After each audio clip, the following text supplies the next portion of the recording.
Tupac Shakur, the late rapper, once said, "I know for a fact that had I had a father, I'd have some discipline, I'd have more confidence." He admitted he began running with gangs because he wanted the things a father gives to a child, especially to a boy: structure and protection. "Your mother cannot calm you down the way a man can," Shakur said. "You need a man to teach you how to be a man." Years ago, I interviewed Kweisi Mfume, then the president of the NAACP. As between the presence of white racism and the absence of black fathers, I asked him, which poses the bigger threat to the black community? Without missing a beat, he said, the absence of black fathers. It was President Barack Obama who said, "We all know these statistics, that children who grow up without a father are 5 times more likely to live in poverty and commit crime, 9 times more likely to drop out of school, and 20 times more likely to end up in prison." The Journal of Research on Adolescence confirms that even after controlling for varying levels of household income, kids in father-absent homes are more likely to end up in jail. And kids who never had a father in the house are the most likely to wind up behind bars. In 1960, 5% of America's children entered the world without a mother and father married to each other. By 1980, it was 18%. By 2000, it had risen to 33%, and 15 years later, the number reached 41%. For blacks, even during slavery, when marriage for slaves was illegal, black children were more likely than today to be raised by both their mother and father.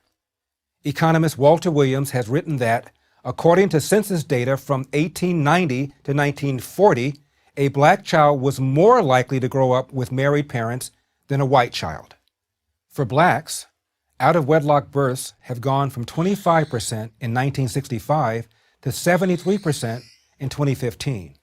For whites, from less than 5% to over 25%, and for Hispanics, out-of-wedlock births have risen to 53%. What happened to fathers?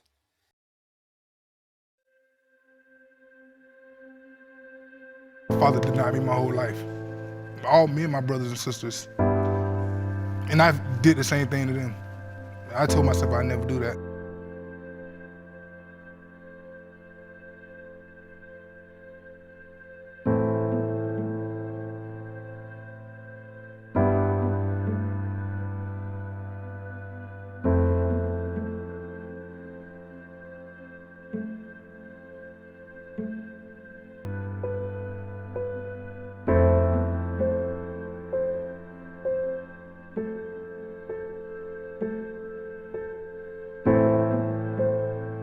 To sit here in 2021 and not point out the fact that we have fatherless homes. We have 70 to 80%. These are the facts, my friends. 70 to 80% will not marry the mothers of their children, and instead would probably try to convince them so they to dissolve them from their issues to go and get an abortion. We've lost 20 million black babies over the last 40 years. 40% of my race has been exterminated because we don't have men.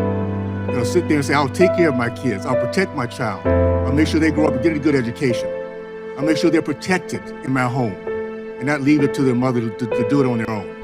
And if we can't be honest about that, how in the world are we going to ever get this thing taken care of? I'll tell you what, you're going to start seeing black men, that 30% that's still left, the really good, solid fathers, we're standing up.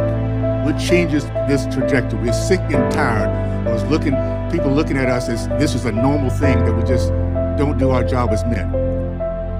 Be aware, we're waking up. And that's going to be a change in the coming years. We're going to start seeing black men really commit to their families, their kids, the mothers of their children, and being the productive Americans we were back when I was growing up.